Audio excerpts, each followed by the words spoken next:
For the ones who know safety isn't a catchphrase, it's a culture. And the ones who help make sure everyone makes it home safe. For the safety-minded who watch everyone's backs, Grainger offers supplies and solutions for every industry, as well as safety assessments and training to keep your facilities safe and your people safer. Call, click Grainger.com, or just stop by. Grainger, for the ones who get it done. What if you could have a career where the opportunities are as vast as our nation, where it's not about mission statements, but a shared mission? At U.S. Customs and Border Protection, we go beyond to protect more than borders. From ship to shore, air to ground, cities to local communities, CBP agents and officers are keeping people safe. Join U.S. Customs and Border Protection and go beyond for something far greater than yourself. Learn more at cbp.gov/careers. With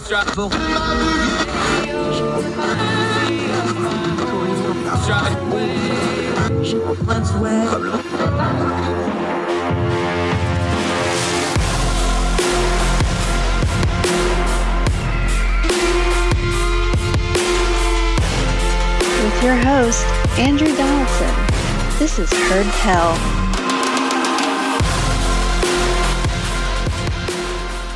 Heard Tell Show. It is a Thursday, May the 12th, year of our Lord 2022, just continues to zip right on by.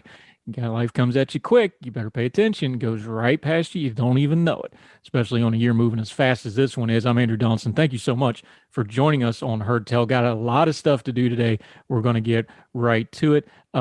We have in Europe the continued fallout of Vladimir Putin's war of aggression in Ukraine, where he continues to slaughter civilians, level cities, and murder people.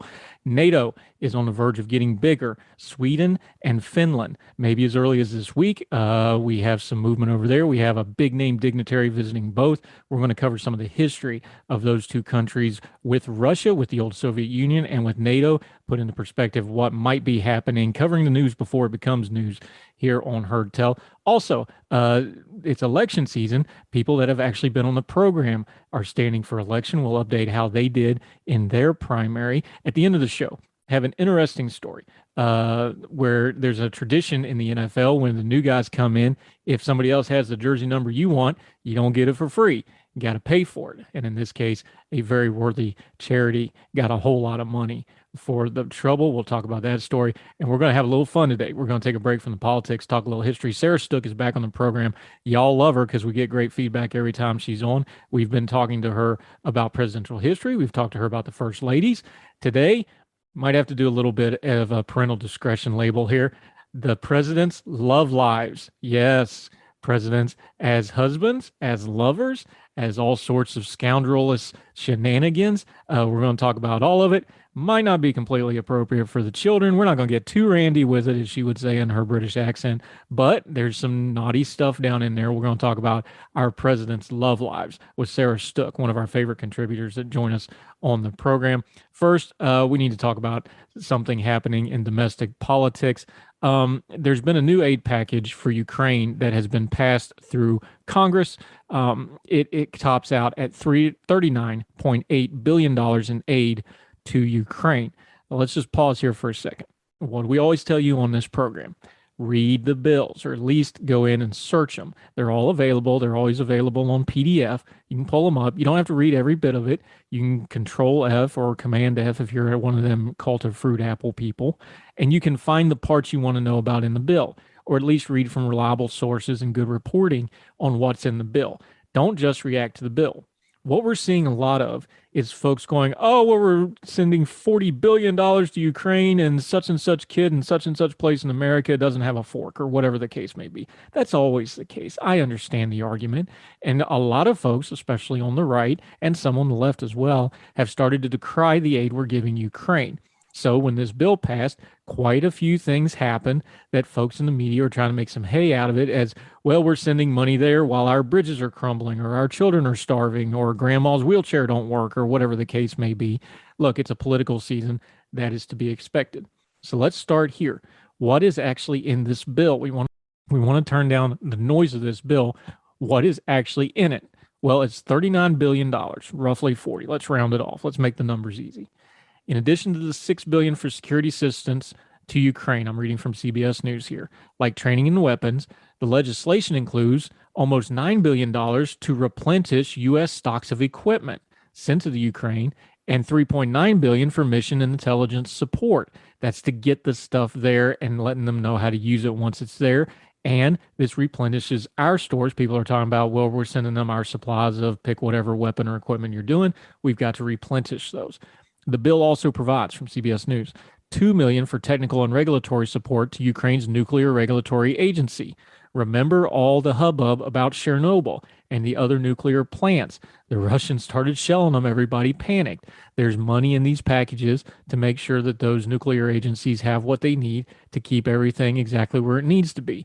Nuclear energy is something we don't want to screw around with. That's probably worth at least $2 million, probably a lot more.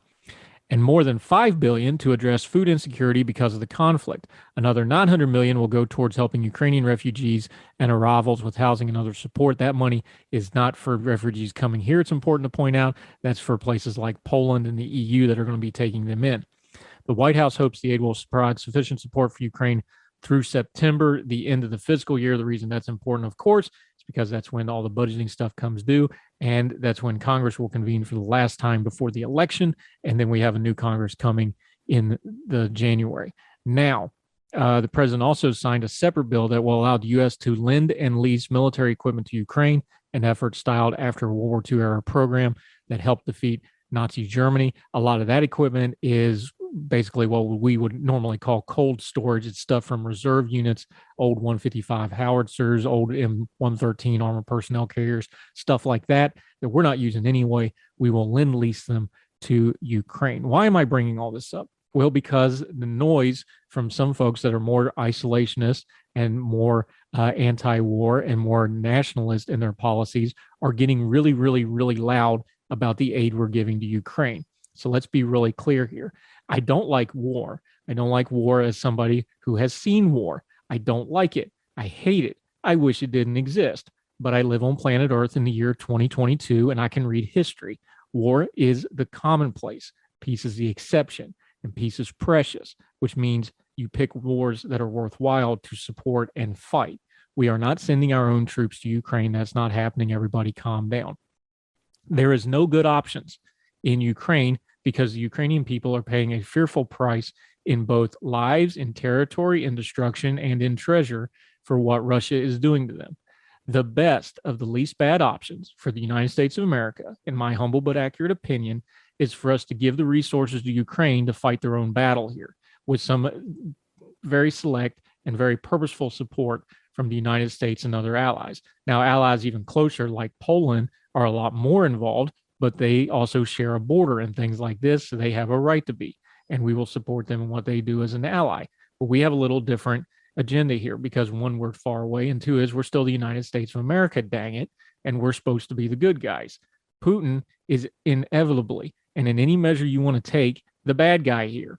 There is no version of what Ukraine did politically or NATO did politically or anybody else did anywhere else that justifies Vladimir Putin invading Ukraine, leveling cities, murdering civilians, making a purposeful terror campaign against the civilian population of Ukraine to try to get them to capitulate. And it hasn't worked. They fought back. They have bravely fought back. And we have talked about on this program before that they gave lie to Putin's reasons for this war, that they didn't have an identity and they weren't a real country anyway, because now they've got a real identity. They're the Ukrainians, and they're the people that stood up to Vladimir Putin and fought back when a lot of the world preferred to cower and give him what he wanted over the better part of the last 20, 25 years. But that's beside the point to this aid package. As folks get louder and louder about our aid to Ukraine, we should ask them directly, well, what is it you support? Now, some of them have very firm principles about America not being involved overseas for any reason. They're completely isolationist.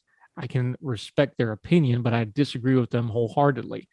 Just because you don't like a globally integrated world doesn't mean it's going to go away. And the bad guys will always find a way to find you wherever you are. We've seen this over and over again in history. We've seen this movie. We know how it ends. So when somebody's getting beat up in the street, if you're not going to jump in and fight yourself you can at least hand them a stick and let them defend themselves a little bit better. Maybe give them some pointers. Maybe let them know somebody's coming up behind them to hit them. You do that if you were out on the streets somewhere. We can do that for our friends in Ukraine. Yes, we're spending a lot of money, but let's be grown-ups here. We're spending trillions and trillions and trillions of dollars on all sorts of things. We can walk and chew gum at the same time. If you're going to pick out the $40 billion going to Ukraine and claiming that's why the bridges are collapsing and the children are starving, you're going to have a long road to hoe, because we spent trillions and trillions of dollars on COVID relief and other things that we can't even keep track of, for a lot more than the $40 billion that we're sending over to Ukraine. People are dying. People are under the threat of tyranny. We're the United States of America. If we're not going to fight alongside of them, we can at least help them. And I'm going to be very skeptical of people in Congress who use that as a political bargaining chip. You want to call me a warmonger for that? Fine, I'll wear that hat, because the war the Ukrainians are fighting are for their homes, their families, their land, and their country. And that's about as righteous as a war as it gets. More Hertel right after this.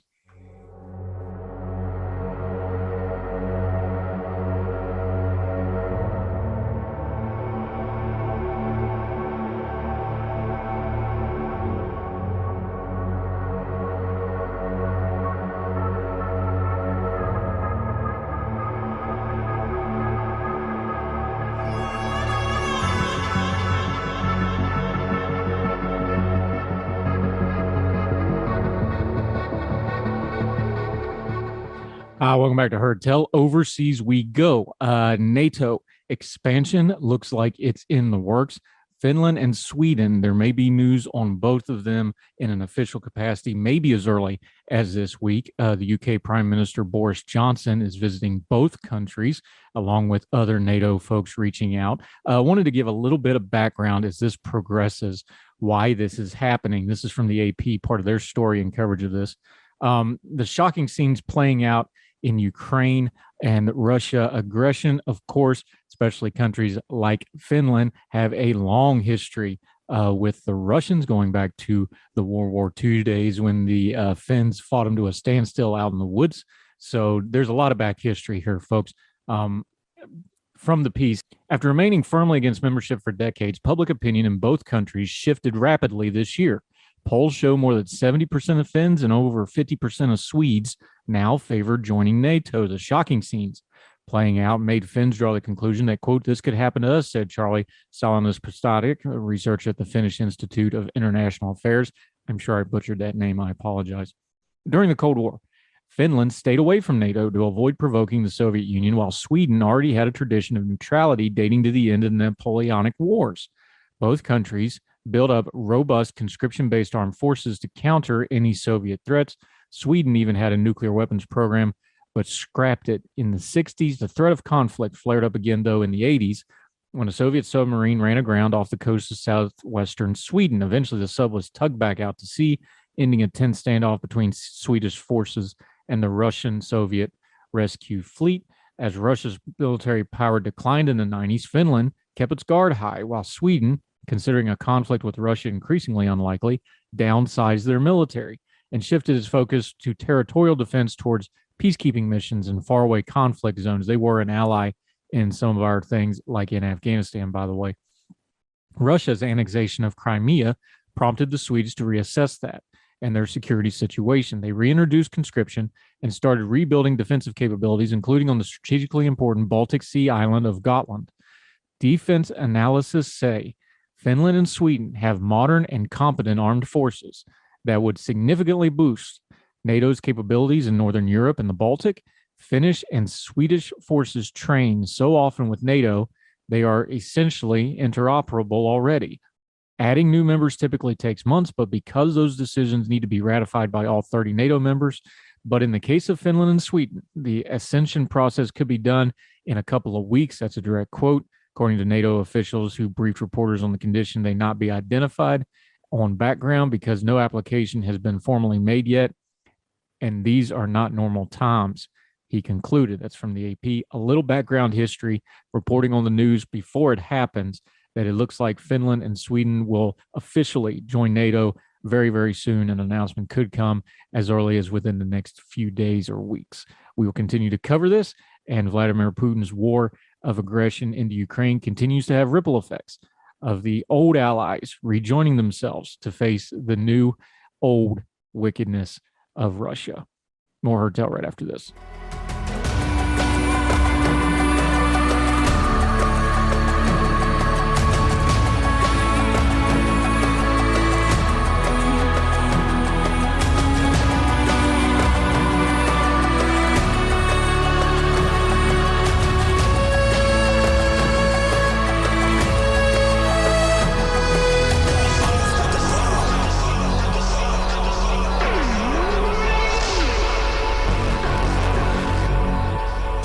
Welcome back to Heard Tell. Okay, we're going to take a break from the news of the day and talk to one of our favorites. She is a presidential historian. We've had her on many times before. She does these wonderful threads and pieces on presidential history, and we've got a good one here. A little racy, might need a little bit parental discretion, Tipper Gore and you folks like that. The love lives of the presidents. Sarah Stook, our friend from over in the UK. How are you, ma'am? I'm very good. Thank you for having me on again. It's always very fun to do. Fantastic. I told her if she came back on, I would dress up because she's big into fashion. And then she busts out a t-shirt and pearls. That wasn't really fair, but that's okay.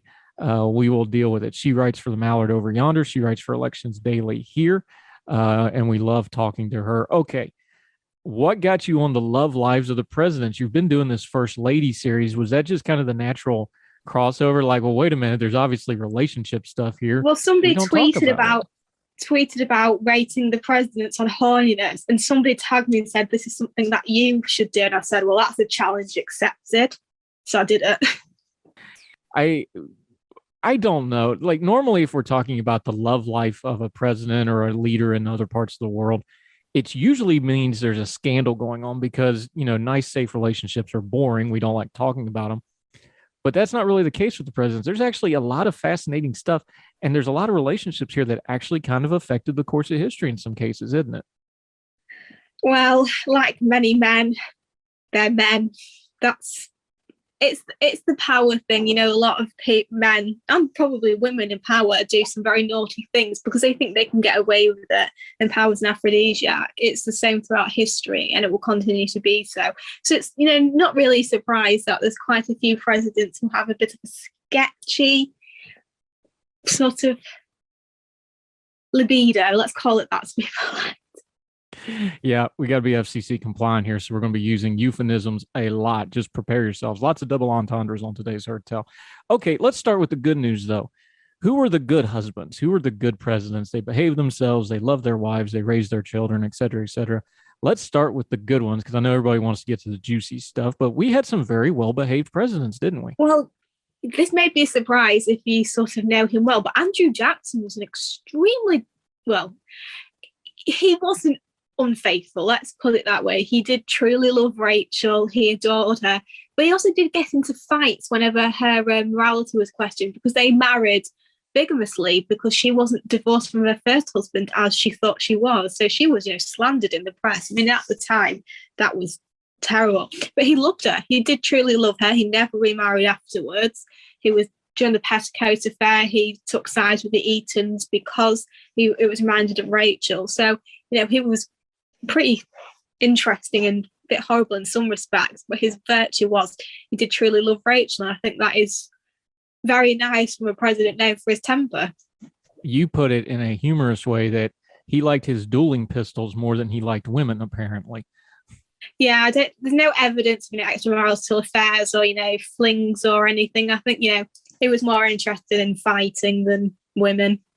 All right, let's talk about our first president, George Washington, because kind of interesting for those times. He had, of course, Martha is famous. They really had, I hate, this sounds like I'm knocking them, but I'm not. I mean this as a compliment. They really had a business partnership, didn't they? I mean, back in those days, in the late 1700s, you didn't really marry for love. It was a bonus, you would, especially among the upper classes. I mean, in Britain and continental Europe, you would still had the arranged marriages, which weren't really as much of a thing in America, but, it was a business partnership. She was a widow. She needed someone to help raise her remaining children. He needed a leg up, and she was absolutely loaded. So they thought, okay, this is a good marriage. It wasn't a passionate relationship, and they probably weren't in love, but they loved each other. She was a very good wife. She wasn't some pampered plantation wife. She got her hands dirty. They were both, very good together. And I think she was a fantastic first lady in that respect. When he was out during the Revolutionary War, she would come out with him, help with the soldiers. She was sort of the perfect wife. He wouldn't have gone for some pampered, sort of more of a housewifey kind of thing. I think he wanted somebody who would be in the trenches with him. And that's what he got with Martha. And I think that was a very perfect match for them. All right. Very controversial president when it comes to his personal relationships. I don't want to rehash the whole thing because we all kind of know where it goes. But Jefferson, we know the Sally Hastings stuff. We know his wife died. But there is background on that about his wife died and promises made there, isn't there? Well, she had very poor relationships with her stepmother. She had quite a few because her mother died when she was quite young. And she said never remarry. And Thomas Jefferson said, sure. Obviously, he sort of got around that by raping his underage slave, who was his wife's half sister. But, he didn't remarry. But still, it's not exactly, scandalous in this sense of extramarital affairs. It's more, very extremely morally questionable.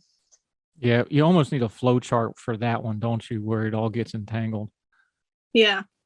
Unbelievable. Okay, among kind of let's say the founding fathers, the early presidents, the first 5 or 6 presidents we had, who else had a notable relationship either with their wife or with somebody that wasn't their wife that maybe they shouldn't have been having?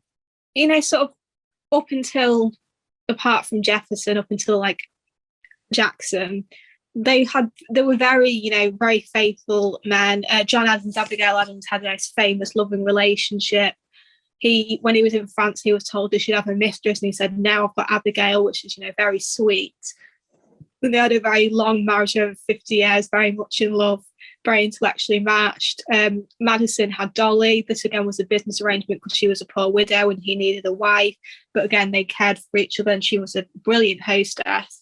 James Monroe and Elizabeth Cartwright, another one, John and Louisa Adams. So yeah, they were pretty morally upright, faithful to the wives, sort of no rumours of affairs or raping slaves. So tick, tick, tick all around there. Talking to Sarah Stook, our presidential historian friend over in the UK. Okay, here's one because he is universally known as one of the worst presidents we've ever had. Very good chance he may have had the worst love life of any president we ever had, James Buchanan. Well, common historical census today believes he might have been at least bisexual or homosexual. We will probably never know because that kind of thing was illegal at the time, so he's not going to shout about it, is he? But some historians say he wasn't interested in romances. He was engaged, she did kill herself, and it's very murky as the reasons why she did that. But he didn't really seem to have a lot of interest in sex. He could have been perhaps asexual. He even wrote, "If I ever marry, she'll have to understand I'm not an affectionate person." So that's pretty interesting that he had no interest in marriage and love. He even told his niece, Harriet, who was his hostess, don't marry quickly. And she waited until she was 36, which at the time was very, very late, especially since she got a lot of proposals for being very young and pretty. And his contemporary, Franklin Pierce, he doesn't get talked about in print. By the way, it's no accident that we had a couple of our worst presidents leading up to the Civil War. Those two things go together. Franklin Pierce is so interesting. People never talk about him. He is ranked usually as one of the most handsome presidents, but this guy's life, his personal life, not just his presidency, just tragedy on tragedy on tragedy. He's really an interesting case, isn't he? He was, really tragic. He had several sons, 3 of whom died before he reached the presidency. On the way to the inauguration, there was an accident on the train, and his son was basically beheaded before their eyes, the last remaining child, Benny. Jane Pierce was already very sort of mentally unstable as it was, and this sort of pushed her over the edge, which you could imagine it would do to anybody. So very sad for Jane. Franklin turned to alcohol. So he did, very devoted to his wife. Again, no rumours of affairs, but it's sad, really, isn't it? You think about, can you imagine the press of something today, like the president-elect's child getting killed on the way to the inauguration? That'd be the biggest story of the century. And he was the only casualty. There was nobody else. It just happened to be that poor lad because he was looking out the window, and it was just unfortunate position and timing. Jeez, terrible. Sarah Stook with us. Okay, this gets us to the guy that had to clean up the mess of all those bad presidents. He also had a pretty sloppy, ugly, very contentious personal life. We know Abraham Lincoln as one of the great men in history. What if you could have a career where the opportunities are as vast as our nation, where it's not about mission statements, but a shared mission? At U.S. Customs and Border Protection, we go beyond to protect more than borders. From ship to shore, air to ground, cities to local communities, CBP agents and officers are keeping people safe. Join U.S. Customs and Border Protection and go beyond for something far greater than yourself. Learn more at cbp.gov/careers. What if you could have a career where the opportunities are as vast as our nation, where it's not about mission statements, but a shared mission? At U.S. Customs and Border Protection, we go beyond to protect more than borders. From ship to shore, air to ground, cities to local communities, CBP agents and officers are keeping people safe. Join U.S. Customs and Border Protection and go beyond for something far greater than yourself. Learn more at cbp.gov/careers. We know him as one of our greatest presidents, if not the greatest. I have him as the greatest. A lot of other people do too. How was his love life? He was a tall man. He was a very athletic man in his youth. He had a reputation for winning fights and wrestling contests. Big strapping lad, not great looking. What was his reputation as a man of love? Well, he apparently visited prostitutes, but this was before he got married. So we'll give him tick for not being a cheater. So, but again, obviously prostitution, very questionable morality among what people think. But so you can sort of add that as the interesting column. But with Mary, it was very initially happy, but she was very mentally unwell. Bless her. She had historians say she might have had bipolar, but you can't really diagnose it hundreds of years later. She mentally and physically, it's believed she did abuse him. Maybe it was because of her mental illness, but she wasn't well. They suffered a lot of tragedy to the point where he said, I'll put you in a mental institution if you don't shape up a bit. So while they did love each other and it was initially very happy, the relationship was very fraught. She had family fighting in the Confederacy. She nearly died in a carriage accident that was meant for him. So his personal life, especially during the Civil War, was a mess. You can't believe that somebody could go through all that and still sort of make out relatively okay. Until he got shot, of course. It's amazing with Lincoln because it wasn't just the country was falling apart. His personal life was falling apart at the same time, and he still managed to come through all that. It's one of the reasons that makes him great is all those personal issues. All right, the man that is always in history going to be attached with Lincoln to the hip, Ulysses S. Grant. We talked about this when we talked about the first ladies a little bit, but I think it's worth bringing up again. Grant had a reputation of being an alcoholic during the Civil War. Lincoln famously quoted, find out what he drinks. I'll send it to all my other generals. At least he fights. But other historians, I know Shelby Foote wrote about this especially, he only drank when his wife wasn't around. So if he's only drinking when his wife ain't around, obviously he must love his wife. And even though it's kind of a twisted, unhealthy way, how was that relationship? Well, they had family problems in that their respective families didn't like their choice of spouse. He was from a deeply religious abolitionist household. They were wealthy slaveholders. Her father didn't have a problem with Ulysses as a person, but he just thought, don't think you're going to have a good life plus your family. But, there's no evidence they were ever particularly unhappy. Also, they were apart a lot due to his work, which unfortunately comes with the territory of military, especially when you're in a time where you can't really get into contact too easily. But there's no indication they were ever particularly unhappy. They seemed okay. And like I said, he didn't drink when his wife was around. Maybe it's because she told him off, or maybe because he just missed her. We'll sort of never know, but pretty stable, pretty good relationship. She was a pretty cool woman. So, yeah, no problems there. Yeah, quite the socialite after the White House, too. Had a lot of connections. Talking to Sarah Stook, we're going to take a quick break. When we come back, we're going to move into the modern era a little bit. Excuse me. When we come back, we'll move into the modern era a little bit. We'll do some quick hit stuff. Who was the most handsome presidents? Who's the ones with the best love life? Who were the downright creeps? We've had a couple of them. A couple of our modern presidents, too, have some interesting history to them. Sarah Stook, our presidential historian friend, continues with us on Her Tell right after this.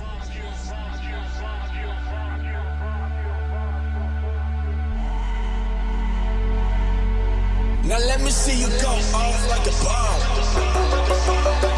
bomb.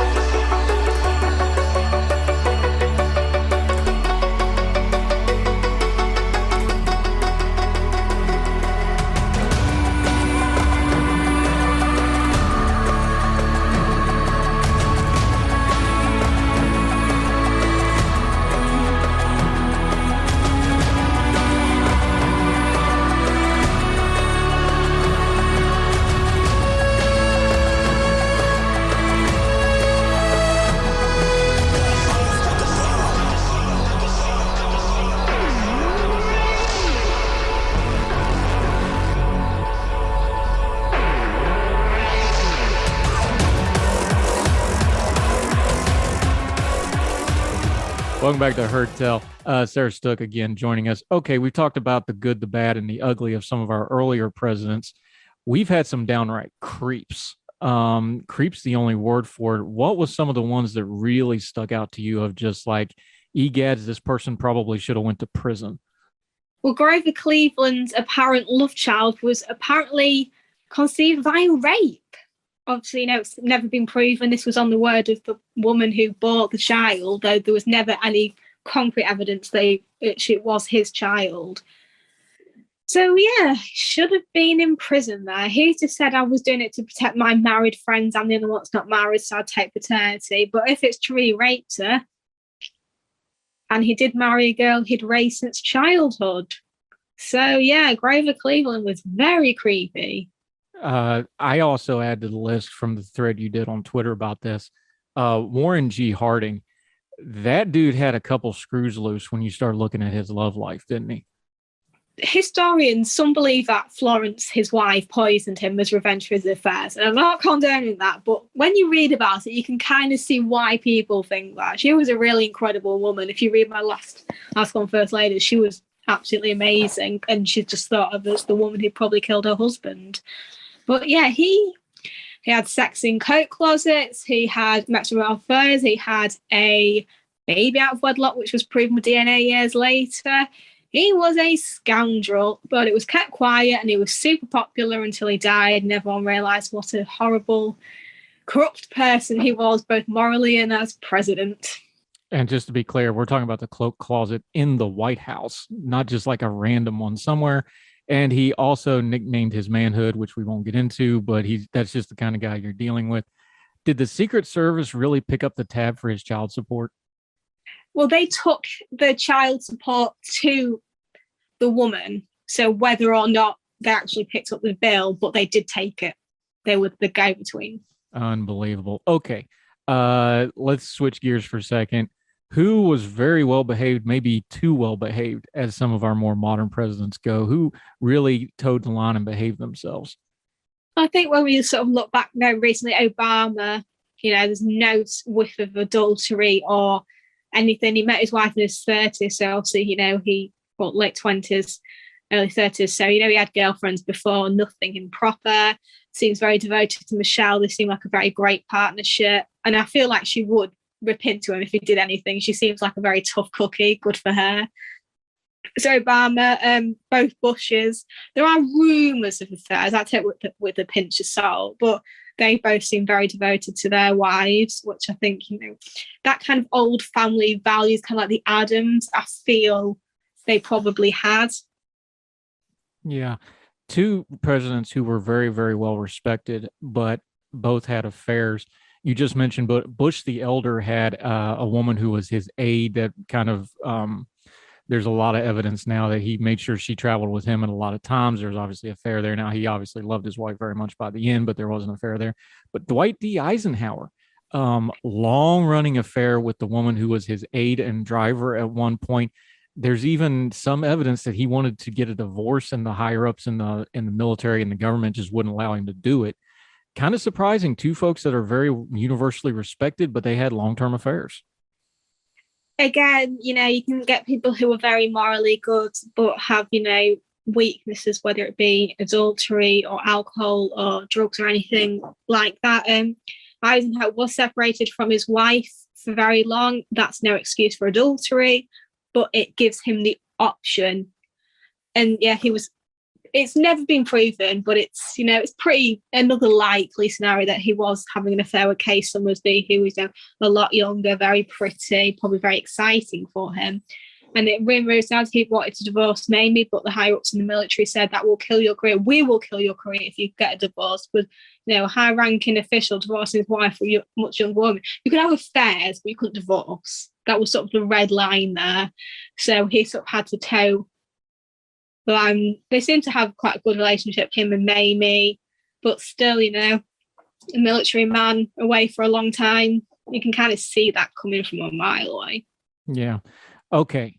The two that are on the top of the mountain of Randy presidents, and we had them back to back. Let's start with JFK.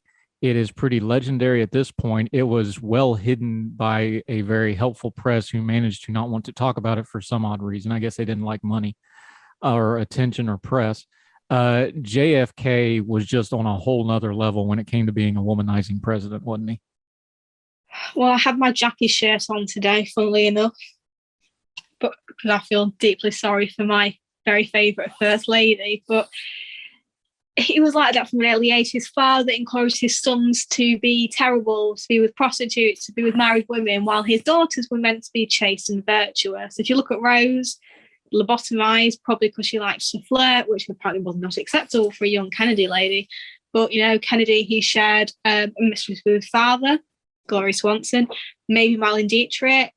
He had an affair with a Russian spy, which got him into a wee bit of trouble. He nearly dumped Jackie about a few days before the wedding because he met this Swedish woman. He took a girl's virginity in his wife's bed in the White House. His wife was taking a tour guide around, a reporter, and a friend said, "That's the woman my husband's apparently been doing." So she was definitely aware. She did nearly divorce him, apparently. Originally she was okay, and she said, well, my father did it, and she loved her father very much. It's what men do. But when she realised the extent, Joe Kennedy had to say, I will pay you to not, because that will just ruin, as a Catholic and as a senator, ruin his chances. But yeah, he was, until the very end, he was very unrepentant. Their relationship did sort of go a bit better when their son Patrick died, but that was obviously a few months before he was assassinated. But yeah, he liked women. Let's just put it that way. He only got married because there was rumours he was gay. That was it. Otherwise, he probably wouldn't have bothered. What a world. All right, his replacement. I've told people lately when we were going through the Trump years and people were talking about, oh, Trump's so vulgar. I'm like, no, he's a piker. You need to read up on LBJ. I don't know that we've had a more vulgar man ever in the White House. He was very proud about it. He was not subtle about it. He was loud. He was in charge. And he had a love life to match it, didn't he? Well, he nicknamed his appendage Jumbo, which was apparently deserved. Let's look that we say, the better. He had a long affair with another senator, with his secretary. His wife probably knew. He did love his wife, but he was pretty emotionally cruel to her, calling her fat and ugly, even though she bankrolled his campaign. So grateful there. But yeah, he had no qualms about nudity, about telling people when he was on the toilet, yeah, I'm ringing you from the toilet. He was just, very vulgar, brash, typical Texan. So while JFK was sort of a smooth New England adulterer, LBJ was proud. Coming to the modern era, to put a bow on this with our friend Sarah Stook real quick. It's unavoidable to talk about, but the most recent scandalous of the presidents, William Jefferson Clinton. We talked about the cloakroom in Harding. We all know about Monica and the Oval Office. I lived through it the first time. I really don't want to talk about it again. But Slick Willie, we called him that for a reason. Long list of not only affairs, but other accusations of mistreatment of women as well. If he's in the social media age, any of these guys, you could say this, but especially Clinton, how much did he luck out that the internet was just right after his presidency and not before? Well, it was the Drudge Report that broke the story. I think it was the Washington Post, I believe, that alone, and Matt Drudge broke up on the internet as the internet was coming into its infancy. So he was lucky it wasn't more developed. Let's just say that, nowadays, back then you had people like Gloria Steinem basically calling Monica Lewinsky a slut and saying he was just trying to be friendly. But he had an affair with a woman young enough to be his daughter in the White House, which it's not illegal, but it's very morally questionable. He's the president. He's her boss. I'm not saying she was completely innocent. She was a willing party, as it were. But yeah, it's very morally questionable. Well, he had believed to have affairs and rape allegations, which is obviously even worse. I think nowadays people are picking up on it and people are starting to sort of question his legacy. He's a very popular president. He still remains because he was over a pretty, good age of politics. So yeah, and Hillary stuck by him. Obviously, I think she was as much as I despise her, it's a catch-22. She leaves him. It makes her look like she's quitting. If she stays with him, the feminists are angry. So yeah, she had no real choice in that. And Chelsea Clinton was as much a victim of any of it She's only a teenager, but yeah, they say he's very charismatic. I don't think he's particularly attractive, but he's very charismatic, and I think that's how he did it. No, he was. I met him several times because I was stationed in Little Rock when he was leaving the White House and we had to move all that stuff. And he was the kind of guy you wanted to shake his hand and then you made sure you make sure you still had your watch after shaking his hand. That was the kind of feller he was. I don't know. I think if Hillary leaves him and makes a big feminist moment of it, she not only would have been president, probably has a statue on the National Mall by now, but we'll never know now. One last one. We have to deal with it.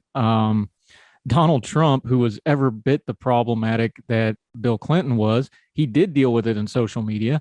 Nobody cared, or at least his voters didn't. What about our 45th president who has a long, detailed, not well hidden, because he was pretty proud of it. He put the cover of the tabloids in his office framed up. Long history of love, interests, and other assorted things. Yeah, I mean, LBJ would make him look like a choir boy. He's not probably as bad as the initial ones were, but he did cheat on his wife when he was pregnant, which is just not okay. Cheat on his first wife with Marla Maples. It's a bit of a cycle with him. Obviously, there are allegations, and the tape that came out a few weeks before the election didn't help. But it's interesting because, a lot of his supporters are evangelical who would usually, they rightly scoured Bill Clinton for what he did, but they seem to give Trump a pass. Maybe because he's now a bit more pro-life, though I personally think he probably actually doesn't really care about abortion either way. But he's not particularly conservative in the way that, Mitt Romney or any of those lot. I mean, Mitt Romney, for all his faults, is a very, very loving and good husband. You can't get much better than how he treats his wife. But yeah, Donald Trump's an interesting one, but you kind of expect it from him. He's the type you think, of course he's had affairs. It's Donald Trump. It's not really a surprise like, say, Eisenhower, FDR were.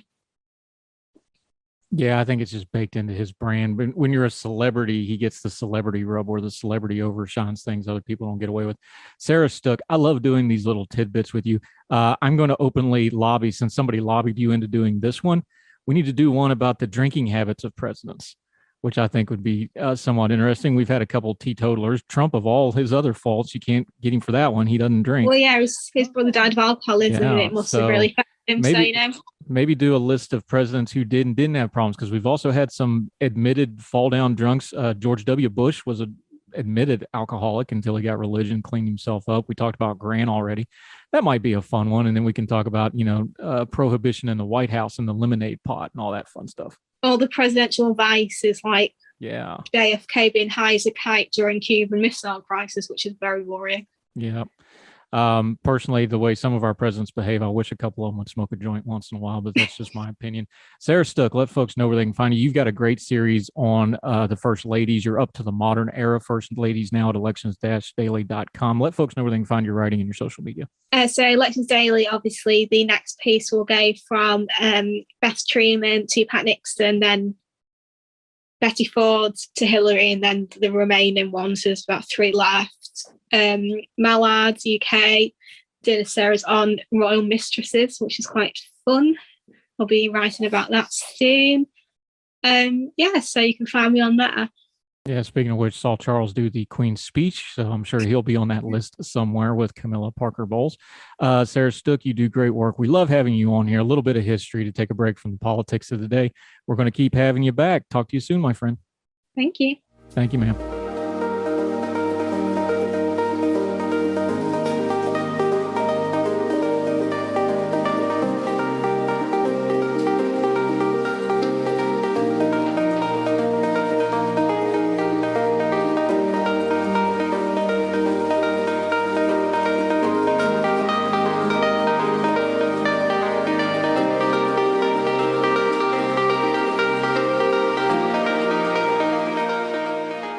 Going back to Heard Tell, quick note, a friend of the program, been a guest on the program, Kayla Young, Delegate Kayla Young in West Virginia. As we've covered, West Virginia not only redistrict their congressional district that we talked about yesterday, every single House seat and the Senate seats all got redone. They redid how they do the entire House of Delegates, which means everybody got redistricted, basically, including our friend Kayla Young. She won her primary handily, a 70-30 type victory increased her vote totals from what she even thought she would. She put out a statement on Twitter thanking everybody for the show of support. She'll be lined up against another sitting delegate because of redistricting, Larry Pack, who got a few less votes than she did in his primary. It's going to be a tough re-election fight for both of them. We'll keep you updated on it. Hopefully have Kayla back on the program soon, but wanted to update you there. Well done to her.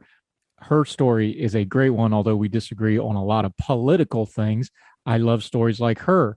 During the COVID thing, she was trying to run a couple small businesses, including a food truck, got shut down by COVID, found herself unemployed. So she ran for the House of Delegates and she won. Did it the old fashioned way, knocking on doors, walking her district. Now she's in a new district, trying to run for re-election. We'll keep you updated. Good on you, Kayla Young. Good luck in the general election. More Heard Tell coming up next.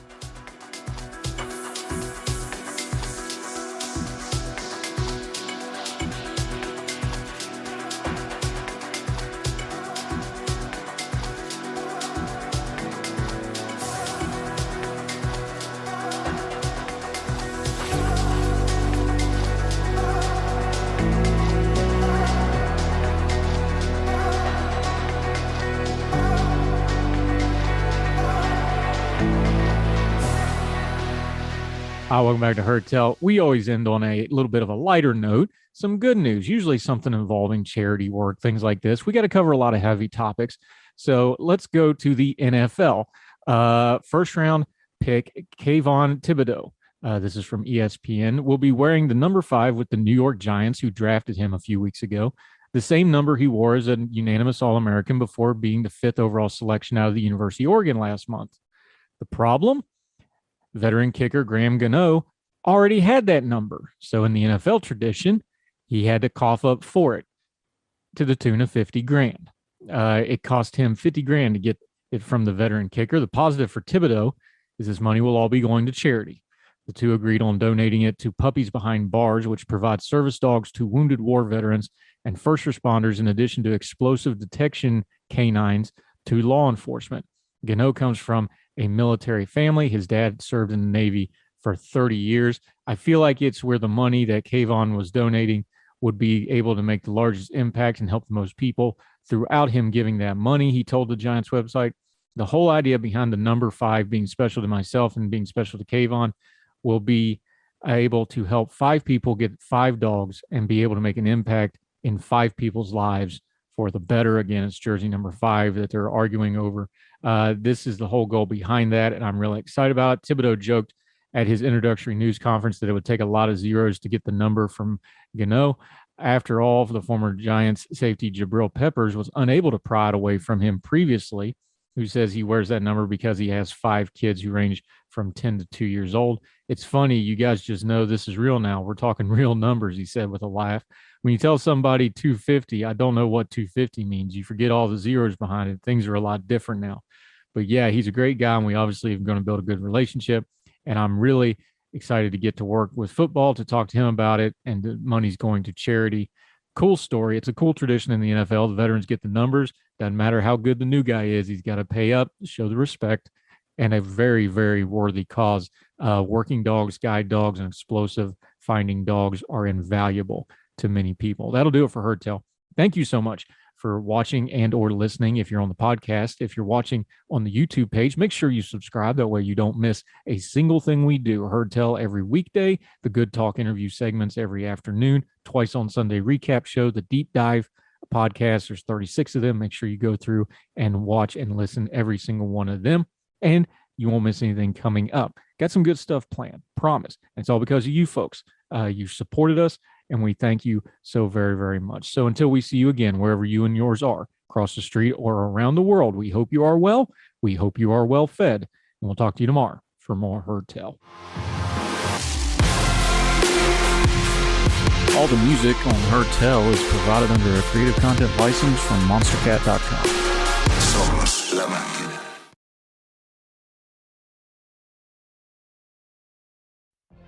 What if you could have a career where the opportunities are as vast as our nation, where it's not about mission statements, but a shared mission? At U.S. Customs and Border Protection, we go beyond to protect more than borders. From ship to shore, air to ground, cities to local communities, CBP agents and officers are keeping people safe. Join U.S. Customs and Border Protection and go beyond for something far greater than yourself. Learn more at cbp.gov/careers.